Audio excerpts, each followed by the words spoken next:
Türkmenistanyň prezidenti Serdar Berdimuhammedow 19 sentýabrda New Yorkda Birleşen Milletler Guramasynyň baş assambleýasynyň 78-nji mejlisine çykyş edýär. Günüň ikinji ýarymyna Merkezi Aziýa ABC döwlet başçylarynyň C5 goşmak bir görnüşindäki duşugyna gatnaşýar. Sammitiň öň ýany insan hukuklaryny goraýjy Human Rights Watch guramasy ABC-nyň prezidenti Joe Biden'y duşugyň dowamyna Sewitdäki insan hukuklarynyň meselelerini gün tertibine getirmäge çagyrdy. Birleşen Milletler Guramasynyň baş assambleýasynyň 78-nji mejlisiniň öz işine başlayan ilkinci gününde Türkmenistanyň prezidenti Serdar Berdimuhammedow çykyş edýän liderleriň sanyny 13-nji oruny, Ukrainanyň prezidenti Volodymyr Zelenskiň çykyşynyň öň ýany Milletler Guramasynyň minberine söz sözler. Türkmen medeniýetyne görä Berdimuhammedow öz çykyşyny dünýäde parahatçylygyň we howpsuzlygyň üpçün edilmegine, BMG-nyň durnukly ösüş maksadlaryna ýetilmegine, şol sany energetika, ulug ekologiýa howanyň üýtgemegi, insanperwer ugryýaly möhüm ulgamlarda halkara hyzmatdaşlygyň berkidilmegine gönükdirilen täze başlangyçlary öňe sürýär.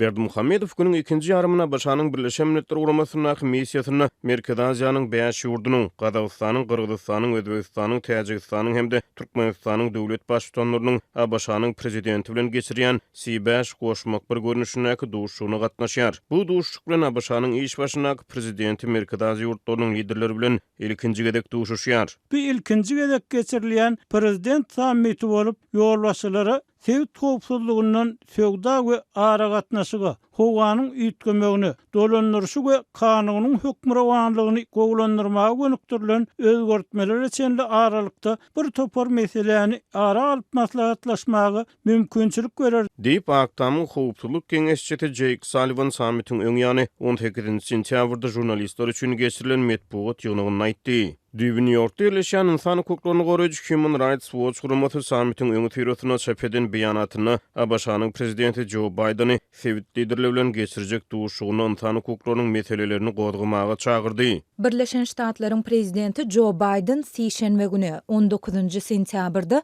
Birleşen Milletler Guramasynyň baş assambleýasynyň çäginde 5 Merkezi Aziýa lideri bilen meýilleşdirilýän gepleşikleriň merkezinde insan hukuklaryny goýmaly diýip Human Rights Watch aýtdy. Adam hukuklaryny goraýjylar Russiýanyň Ukraina çolmagy bilen strategik taýdan ähmiýetli bolan ferişdeleri baý Sewite gaýtadan ünes gönükdirilýän mahaly Bideny bu ýagdaýyň adam hukuklary bilen baglanyşykly derwäýs meseleleriň öňüne geçmegine ruhsat bermedlige çagyrdy. Russiýanyň Ukrainadaky urşuny möwjütmeginiň ideýany Birleşen Ştatlar we Ýewropa bileşigi Merkezi Aziýa bilen gatnaşyklary berkitmäge synanşýan mahaly olar kanunyň hökmrawanlygynyň hemde adam hukuklarynyň esasy ülgüleri babatda kepillikleri gözlemeli diýip Human Rights Watch aýtdy. Türkmen prezidentiniň New York'a malaşýan iş tapary 17 sentýabrda başlady. Döwlet medeniýetyne görä prezident iş taparynyň çäklerini 18 sentýabrda New York wagty bilen günüň ikinji ýarymyna Birleşen Milletler Guramasynyň baş sekretary Antonio Guterres bilen duşuşdy. Pikir alışmalaryň barşyna Türkmenistanyň öňün bitaraplyk ýörelgelerinden ugralmak bilen Sewitiň we tutuş dünýäniň halklarynyň awadançylygyny üpçün etmäge gönükdirilen daşary syýasy ugry amala aşyrýanlygy nutalyp diýip TDH ýazýar.